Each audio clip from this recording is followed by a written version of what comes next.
কোরআনে পাকে আল্লাহ বলেছে যে ব্যক্তিরা, যেই সন্তানরা মা এবং বাবার শুকরিয়া আদায় করে না, মা বাবার কথা শুনে না, মা বাবার শুকরিয়া আদায় করে না, মা বাবার সন্তুষ্টি অর্জন করতে পারলো না, তারা দয়াময় আল্লাহ তাআলার সন্তুষ্টি অর্জন করতে পারলো না। কাজেই মা বাবার সন্তুষ্টি অর্জন করতে হবে, ওনারা যা করেছেন তার বিনিময় দিতে হবে, এদেরকে ভালোবাসতে হবে, মা বাবাকে অত্যধিক মহব্বত করতে হবে। মায়ের চেহারার দিকে তাকাইলে একটি হজের সওয়াব হয়ে যায়, বলেন সুবহানাল্লাহ। বন্ধুরা আমার, আল্লাহর ওলি আওলাদে রাসূল, যিনি পবিত্র কোরআনুল কারীম 30 পারার তিনি তাফসীর লিখেছেন, বলেন আলহামদুলিল্লাহ। তাফসীরে মাশাহিদুল ঈমান সারা বিশ্বের মাঝে তাফসীরটা ছড়িয়ে গিয়েছেন।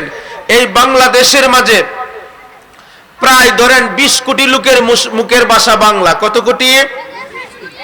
বাংলা ব্যাকরণও আছে যে পৃথিবীতে আপনার 30 কোটি লোক বাংলা বলে, কিন্তু না, রিসার্চে দেখা গেছে প্রায় 60 কোটি লোকের মুখের ভাষা বাংলা। আর যিনি পবিত্র কোরআনকে বাংলায় তাফসীর করে দিয়েছেন আমাদের সুবিধার জন্য, ঈমান যেন হরণ না করতে পারে, আল্লাহর ওলি 109 বৎসরে তিনি হলেন আওলাদে ওলি, আওলাদে রাসূল, শাইখুল হাদিস ওয়াত তাফসীর, বুখারী শরীফের প্রণেতা হাফেজ কারি আল্লামা সৈয়দ সাইফুর রহমান নিজামী শাহ বারাকাল্লাহু ফি হায়াতিহি, বলেন আল্লাহুম্মা আমিন।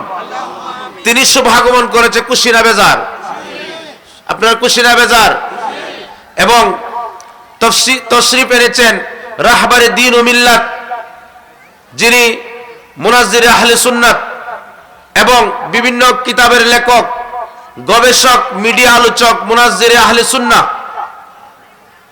আল্লামা মুফতি রেজাউল কাউসার সাহেব, এমপিল গবেষক, ঢাকা ইউনিভার্সিটি, বারাকাল্লাহু ফি হায়াতিহি, বলেন আল্লাহুম্মা আমিন।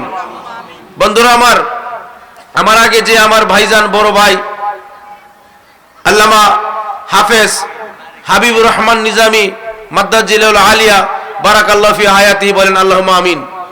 অত্যন্ত চমৎকার সুন্দর আলোচনা করেছেন। আমি আপনাদের সামনে একটি পয়েন্ট নিয়ে আলোচনা করতে চাই, সেটা হচ্ছে এই যে মহাগ্রন্থ দয়াময় আল্লাহ তাআলা আমাদের কাছে পাঠিয়েছেন, এই মহাগ্রন্থ আল কোরআনুল কারীমের যে আদেশ, যে নির্দেশ প্রিয় নবীর উপরে যে নাজিল করেছেন, প্রিয় নবীর জাহেরি হায়াত মোবারকে, ওই নির্দেশ, ওই আদেশ তখন কি ছিল, নাকি কিয়ামত পর্যন্ত আবাদুল আবাদ থাকবে? সবাই কথা না বললে কিন্তু আলোচনা হবে না। কারণ মাহফিল কি, ওয়াজ মানে কি? What is the meaning of lecture? A lecture is a conversation between lecturer and spectator. মানে আলোচনা হচ্ছে দর্শক এবং যিনি লেকচার দিবেন, লেকচারার, তার মাঝে কিছু কৌতুকপতং বিনিময় করা, বলেন সুবহানাল্লাহ। ডিসকাশন হবে আপনি এবং আমার মাঝে, ঠিক না বেঠিক?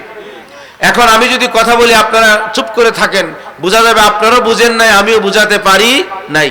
এর আগে আরেকটা কথা বলে দেই, যেখানে আল্লাহর ওলির শুভাগমন ঘটেছেন, যেই জায়গার মাঝে আল্লাহ এবং রাসূলের নাম মোবারক নেওয়া হয়, সেই জায়গার মধ্যে অসংখ্য গণিত ফেরেশতাগণ থাকে। আল্লাহর ওলির রুহগণ ওই এলাকার মাঝে, এই মহফিলের মাঝে উপস্থিত থাকে, ফেরেশতাগণ উপস্থিত থাকে, জিন্নে মুমিনগণ উপস্থিত থাকে। ওই জায়গার মাঝে যদি কেউ বেয়াদবি করে, কোরআন সুন্নাহর আলোচনা না শুনে, আল্লাহ পাক রব্বুল আলামিন হাদিসে কুদসির মাঝে বলেছেন, বন্ধু বলুন, ইত্তাকু মিন ফিরাশাতাল মুমিনিন, ওই সমস্ত মুমিনের চাহনিকে, দেখাকে তারা যেন ভয় করে। কেননা ওই সমস্ত মজলিসের মাঝে এমন কতগুলি আল্লাহর ওলি থাকে যারা আল্লাহ পাকের নূর দিয়ে, প্রিয় নবীর নূর দিয়ে দেখে থাকেন। ওই মজলিসে বেয়াদবি করলে, ওই মজলিসে যদি কোনো বেখেয়ালে তারা অনর্থক কথাবার্তা বলে, কোরআন সুন্নাহর আলোচনা না শুনে, তাহলে তাদের যে চক্ষুর দৃষ্টি আছে এটা থেকে যেন তারা নিরাপদ থাকে, নতুবা তাদের জীবন ধ্বংস হয়ে যাবে। তাহলে মাহফিলে আসলে চুপ করে একেবারে কান লাগায় কোরআন হাদিসের আলোচনা শুনতে হয়, বলেন সুবহানাল্লাহ। আমরা রাজি আছি কিনা? আসুন আমার বন্ধুগণ, আপনারা বলেছেন কোরআনে আল্লাহ পাক যেই শব্দমালা আয়াতে কারিমা নাজিল করেছেন তা কি প্রিয় নবীর আমলে শেষ?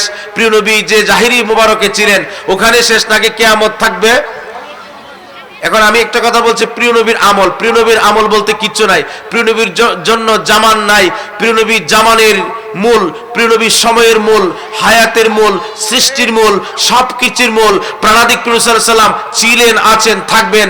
আল্লাহ রাব্বুল আলামিন বলেন, আমার গোলামেরা শোনো, যেই জায়গার মাঝে, যেই মজলিসের মাঝে আমি আল্লাহ পাকের জিকির করা হবে, নাম নেওয়া হবে, সেই জায়গায় আমার বন্ধুর জিকির এবং নামও নেওয়া হবে। বলেন সুবহানাল্লাহ। বলে দলিল হাদিসে কুদসির মাঝে প্রিয় নবী রাহমাতুল লিল আলামিন ইরশাদ করতেছেন যে কি, জুইলতু তামামাল ঈমানে বিজিক্রিকা মাই। আল্লাহ বলেছেন, বন্ধু সমস্ত ঈমানকে আমি ওই বিষয়ের সাথে ইন্টার রিলেটেড করে দিলাম। All believe I have inter related to this ঈমান। আমি সমস্ত ঈমানকে এই বিষয়ের সাথে অন্তর্ভুক্ত করে দিলাম।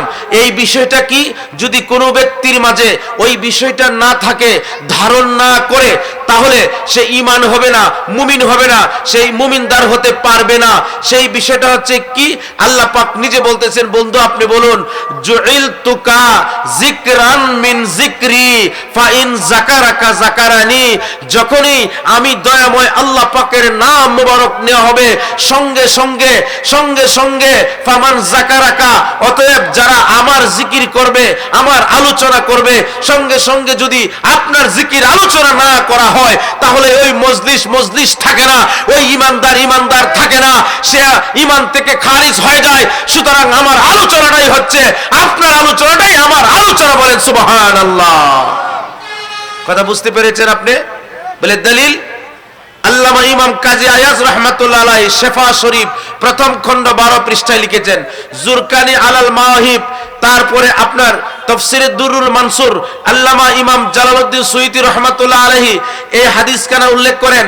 তিনি বলতেছেন যে কি, ওয়ান আবি সাঈদিল খুদরি রাদিয়াল্লাহু তাআলা আনহু আন্নাহু ক্বাল ক্বালা রাসূলুল্লাহ সাল্লাল্লাহু তাআলা আলাইহি সাল্লাতু ওয়াসাল্লাম আতানি জিবরাইলু ফাকালা ইন্না রাব্বাকা ইয়াকুলু কাইফা তাদরি রুফিআতু কুলতু আল্লাহু আলামু ওয়া ক্বালা ইজা যুকিরতু যুকিরতা মাই। বলেন সুবহানাল্লাহ।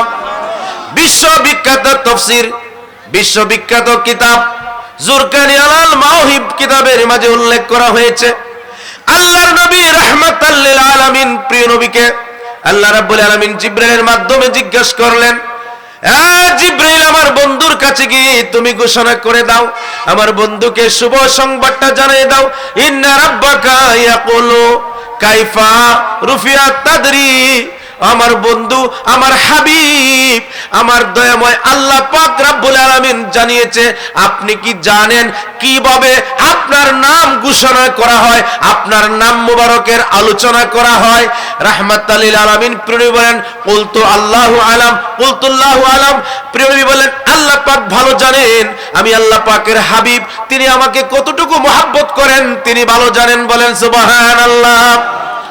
আল্লাহ রাব্বুল আলামিন বলে দিলেন, আমার বন্ধু, আমার হাবিব, আমার দোস্ত, আল্লাহ পাক বলে দিলেন, কালা ওয়া ইজা যুকিরতু যুকিরতা মাই।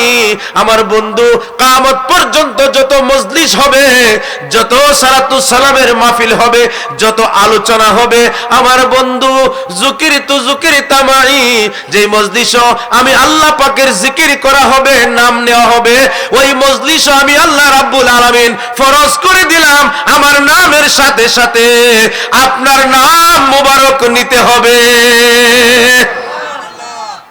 এটা কি হাদিস বললাম না কিচ্ছা বললাম? হাদিস বললাম। এবার আসেন, তাহলে বোঝা গেল প্রিয় নবী রাহমাতুল্লাহ সাল্লাল্লাহু আলাইহি ওয়াসাল্লাম সবসময় আমাদের জন্য আছে, আছে কি নাই?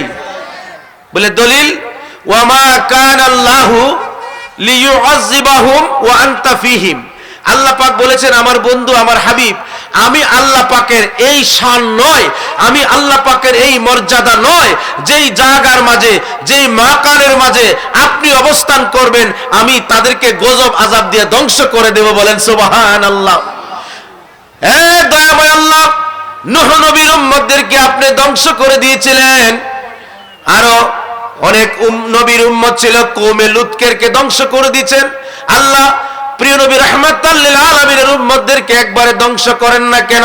আল্লাহ কোরআনে পাকে জবাব দিয়েছেন, গোলামেরা শোনো, যেই জমিনের মাঝে আমার বন্ধু আমার হাবিব শুয়ে আছে, কিয়ামত পর্যন্ত এদেরকে আমি রোগ দেব, অসুখ দেব, কিন্তু একবারে ধ্বংস করে দেব না, কারণ ওই জমিনের মাঝে আমার রাহমাতাল লিল আমার প্রিয় নবী শুয়ে আছেন। বলেন সুবহানাল্লাহ।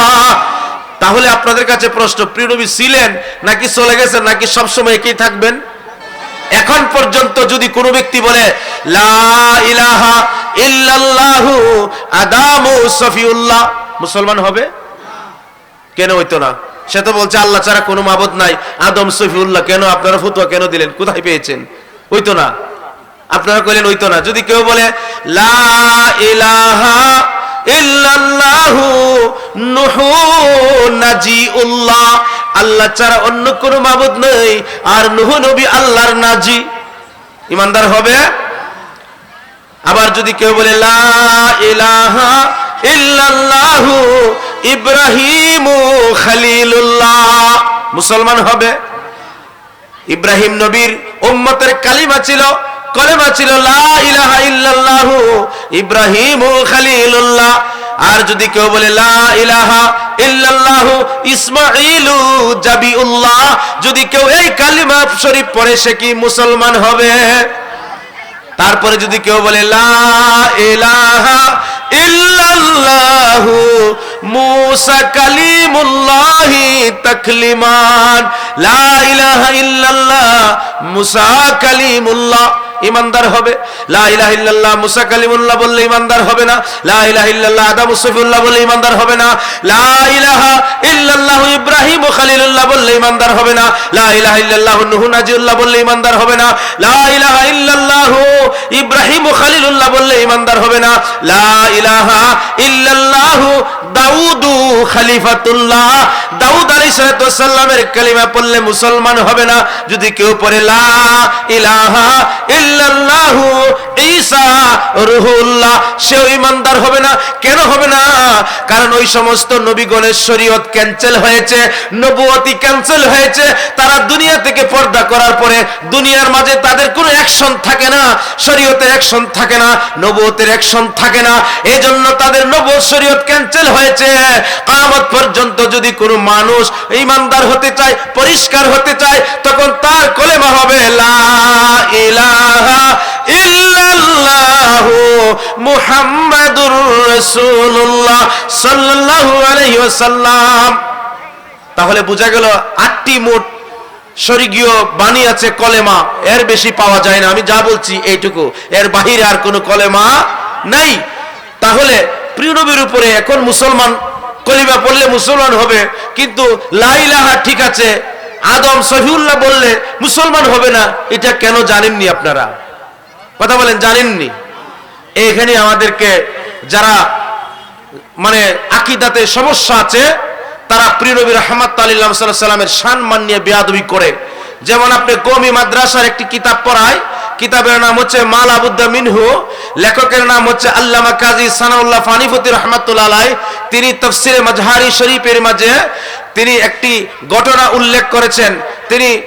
তিনি দলিল দিয়েছেন যে 152 পৃষ্ঠার প্রথম খণ্ডে তিনি বলেছেন যে নিশ্চয়ই ইন্নাল্লাহ তাআলা কুওয়াতাল আজসাদি আরওয়াহিম, নিশ্চয় দয়াময় আল্লাহ তাআলা এমন কতগুলি মহান আল্লাহর ওলিগণ আছে এবং নবীগণকে আল্লাহ পাক কুওয়াতের শক্তি দান করে। ফায়াজহাবুনা মিনাস সামাওয়াতি ওয়াল আরদি ওয়াল জান্নাতি, ওই কুওয়াতের শক্তির বলে আল্লাহর নবীগণ, আল্লাহর ওলিগণ পৃথিবীর এক স্থান থেকে আরেক স্থানে ভ্রমণ করতে পারে, আসমানে ভ্রমণ করতে পারে, জমিনে ভ্রমণ করতে পারে, আল্লাহ পাকের জান্নাত পর্যন্ত ভ্রমণ করতে পারে। বলেন সুবহানাল্লাহ। ওয়া ইয়ানসুরুনা আউলিয়াআহুম, তাদের বন্ধুদেরকে সাহায্য করতে পারে। আমার ভাইয়েরা বলে থাকে, আমরা বিপদে পড়ে বলি না ইয়া নিজামি বাবা, বলি কি না? ইয়া গাউসুল আজমিয়া খাজা মাইনুদ্দিন সৃষ্টি, বলি কি বলি না? সবাই মুখ করে বলেন, বলি কি বলি না? তা আমরা কই, আমরা বলে শিরিক করছি, বলেন নাউজুবিল্লাহ। এখন তোমাদের কিতাব আসো, তোমাদের 1250 আলেমের পীর হাজী আমদাদুল্লাহ মুহাজির মক্কি রাহমাতুল্লাহ আলাইহি এবং আশরাফ আলী তানবী মালফুজাত কিতাবের মধ্যে উল্লেখ করেছেন, ইমদাদুল্লাহ মুহাজির মক্কি যখন বিপদে পড়ে যেতেন, যখন দুঃখ পাইতেন, কষ্ট পাইতেন, সালাতুস সালামের প্রোগ্রাম মাহফিল আয়োজন করতেন, তখন তিনি মুনাজাতের মিজে বলতেন, কি বলতেন জানেন? নবীর কাছে চাইতো, আমরা চাইলে তো তোমরা শিরকের ফতোয়া দাও, ঠিক না বেটি? কিন্তু সমস্ত দেওবন্দি আলেমের মূল গুড়া, 1250 আলেমের পীর, কাশেম নানাতুবির পীর, আশরাফ আলী তানবীর পীর, এভাবে 1250 আলেমের পীর হাজী আমদাদুল্লাহ মুহাজির মক্কি বলতেছেন কি জানেন? ইয়া রাসূলুল্লাহ ফরিয়াদ হাই, ইয়া হাবিবে কিবরিয়া फरियाद है, सख्त मुश्किल में पड़ा हो आजकल, आई मेरे मुश्किल कुशा फरियाद है, अल्लाहुम्मा सय्यिदिना मौलाना मुहम्मद अला মাওলানা ওয়াসাল্লিম। তিনি যখন বিপদে পড়তেন, দুঃখ পাইতেন, তিনি বলতেন ইয়া রাসূলুল্লাহ ফরিয়াদ হাই, ওগো প্রাণের নবী রাহমাতাল লিল আলামিন, আমি হাজী আমদাদুল্লাহ মুহাজিরে মক্কি বড় বিপদের মাঝে আছি, বড় পেরেশানের মাঝে আছি, দয়া করে মেহেরবানি করে আপনি আমাকে সাহায্য করেন। সুবহানাল্লাহ বলেন। সख्त मुश्किल में पड़ा हूं आजकल, আজকে আমি এই দিনে এই সময়ের মাঝে ইদানিং এমন বিপদের মাঝে আছি, ইয়া রাসূলুল্লাহ ইয়া হাবিবাল্লাহ, আমি দুঃখে কষ্টের মাঝে আছি, আই মেরে মুশকিল কুশা ফরিয়াদ হাই, আমার মুশকিল কুশা, আমার হাজতকে পূর্ণকারী, আমাকে দানকারী, ইলমের দানকারী আল্লাহ রাব্বুল আলামিন প্রিয় নবীকে জান্নাতের মালিক বানিয়ে দিয়েছেন। উতিতুল ইলমান আওয়ালিন ওয়াল আখিরিন, আল্লাহ পাক রব্বুল আলামিন প্রিয় নবীকে শুরু থেকে শেষ পর্যন্ত কিয়ামত পর্যন্ত সমস্ত জ্ঞান দান করেছেন। বলেন সুবহানাল্লাহ। হাজী আমদাদুল্লাহ মুহাজির মক্কি বলেন ইয়া রাসূলুল্লাহ ইয়া হাবিবাল্লাহ, আপনার নুরানি দরবারে আজমে আমার ফরিয়াদ, ও মুশকিল কুশা, বিপদ থেকে উদ্ধারকারী আমার ফরিয়াদ, আপনি আমাকে উদ্ধার করেন। বলেন সুবহানাল্লাহ। কে বলছে এটা? হাজী আমদাদুল্লাহ মুহাজির মক্কি রাহমাতুল্লাহ আলাইহি, আশরাফ আলী তানবীর পীর, কাশেম নানাতুবির পীর, তিনি বলছেন প্রিয় নবীর কাছে সাহায্য চেয়েছেন। এবার আসুন আরেকটা কিতাব থেকে দলিল দেই। আমরা বাংলাদেশের যারা আছি, কবি মাদ্রাসা থেকে শুরু করে আলিয়া মাদ্রাসা, সাধারণভাবে আরো যারা আছে, সবাই আমরা হানাফি মাযহাবের বলি, ঠিক না বেঠিক? কোন মাযহাবের? সবাই বলেন কোন মাযহাবের? হানাফি মাযহাব। কিন্তু অন্যান্য যে মাযহাব আছে সবাইকে আমরা ভালোবাসি, ঠিক না বেঠিক? তারাও সুন্নি, তারাও হকের পথে আছে। আমরা শরীয়ত হিসাবে ফিকহে হানাফির অনুসরণ করি, আর সবাই খাঁটি, সব ইমামরা সহি আছে। বলেন সুবহানাল্লাহ। তিনি 46 নম্বর পঙ্কক্তিতে কাসিদায়ে নুমানের মাঝে তিনি লিখতেছেন যে আমি 56 বার জীবনে হজ করেছি, জীবনের শেষবার আমি প্রিয় নবী রাহমাতুল লিল আলামিনের দরবারে গেলাম, আমি ইলহাম ভাবে